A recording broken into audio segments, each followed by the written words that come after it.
يا مساء الجمال على احلى واغلى اخوات في الدنيا كلها. بصوا بقى ما تتخضوش، ده بتنجان بس حجمه عائلي شويه، حجم كبير شويه. قلنا بقى نعمل بيه كده اكله تكون كده بقى حرشه من غير لحوم ومن غير فراخ. خلاص بقى زهقنا من اللحوم والفراخ، وبجد كده يعني اكله تفتح النفس. ما كانش ليا نفس بصراحه اعمل اكل، فقلت لا هعمل اكله كده تفتح النفس. وبجد يا ريتني ما عملتها، لاننا كلنا منها اكل كتير جدا يا جماعه. يعني بصي بتعمليها بتنسي نفسك، بتاكلي اكل بفترة. انا هنا كنت بقشر البتنجان بتاعي بالقشره بتاعه البطاطس. بقول لكم هنا انها بصوا بتطلع القشره رقيقه جدا، احسن من السكينه بكتير جدا. بنقشرها بالشكل ده ونسيب فيها كده خطوط صغيره كده بالشكل اللي انا هوريه لكم دلوقتي. شايفين كده اهو. هبدأ بقى دلوقتي ان انا اقطعها كده حلقات او شرايح كده زي ما انتم شايفين. وهبدأ كده ان انا اقطعها مكعبات. انا هنا كنت بقطعها، بقولك ممكن تقطعيها كده وتمسكي واحده واحده كل شريحه كده وتقطعيها كده مكعبات صغيره. لكن على ايه هتاخد معانا وقت؟ لا انا بعملها كده وبقطعها كلها مره واحده. الطريقه دي بصراحه منجزه جدا جدا وبتخليكي تقطعيها بسرعه جدا. قطعت بقى كده البتنجان بتاعي بالشكل اللي انتوا شايفينه ده، كله مكعبات كده قد بعضه. وخلصته اهو عشان ما اطولش عليكم. وهحط عليه كده بقى معلقتين كبار كده مليانين 3 من الدقيق ومعلقه من الملح. في الاول قبل الدقيق حطيت عليه ملح، وهبدا احط عليه كده نص كوبايه من الميه. الملح ده بقى ايه فايدته؟ الملح ده لو البتنجان بتاعك فيه مراره، علشان شايفين فيه بتنجان منه كان فيه بذر شويه فبيكون ممرر، فعشان اتفادى ده واتخلص من المراره بحط ملح وكوبايه ميه كده، علشان ينزل الزيوت اللي فيه وينزل اي طعم مر فيه او مش مرغوب فيه. جربيها كده في اي بتنجان هتعمليه، هتبقى النتيجه حلوه جدا جدا وهتشوف الفرق.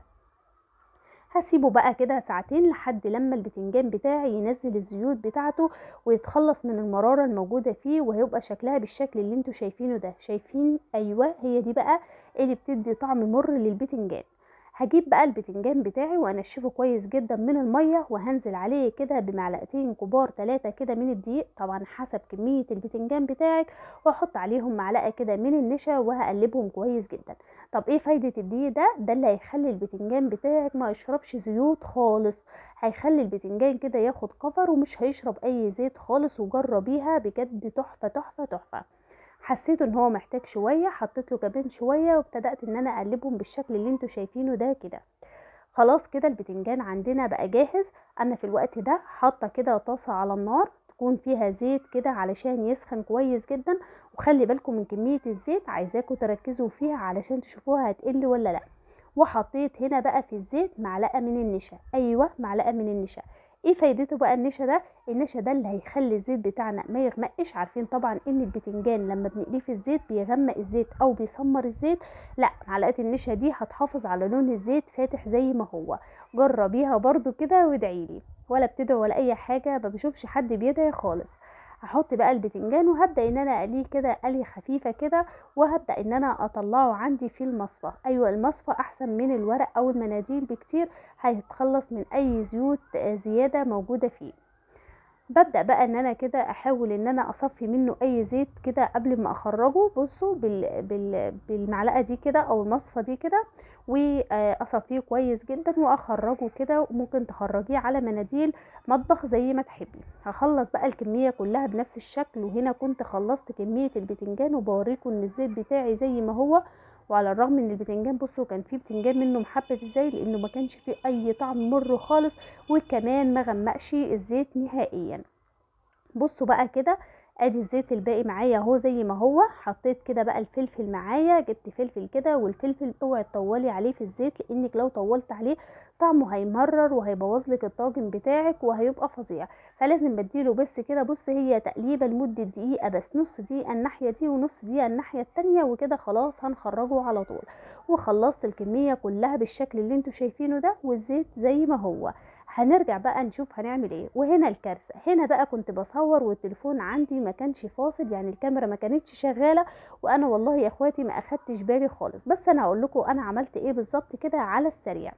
اول حاجه جبت كده بصلايه، اديتها تشويحه خفيفه خالص على النار، وبعدين حطيت عليها معلقه من الثوم، وبعدين حطيت عليها معلقه من الصلصه وشوحتهم كويس جدا جدا، وبعد كده نزلت عليهم بنص كوبايه من الخل، عملت كده ريحه طشه رهيبه جدا، ودي ميزه لازم تاخدي بالك منها.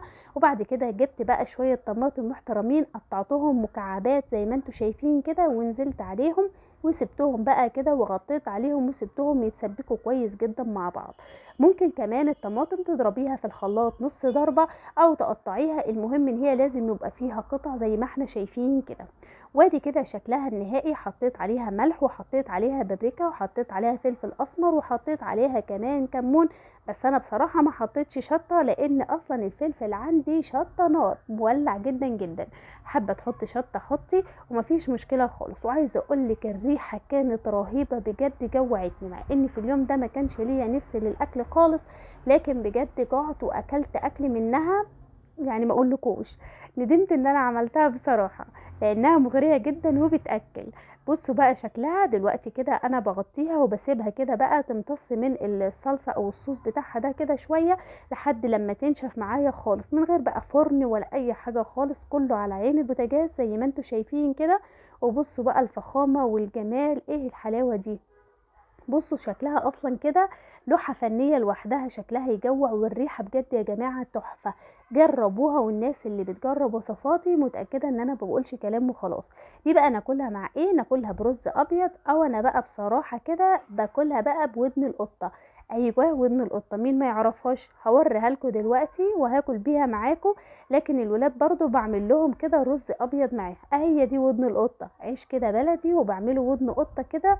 وبصي بقى، انزلي بقى انزلي، بس هخلي حد كده جنبك ينبهك، لانك بجد هتدوسي في الاكل خالص. وكده بقى الرجيم او الدايت بتاعك باظ. الناس اللي بتعمل دايت ما انصحهاش تجرب الاكله دي خالص. شفتوا؟ بصوا بقى، انا لا واحده ما ينفعش خالص. بصوا انا بقى ايه، انا كنت خلاص بقى نسيت نفسي والكاميرا مفتوحه، وبدات ان انا اكل كده. انا بقى هكمل اكل كده واسيبكم، واتمنى تجربوها وتقولوا لي رايكم فيها ايه. وما تنسوش اللايك. دمتم في حفظ الله، والسلام عليكم.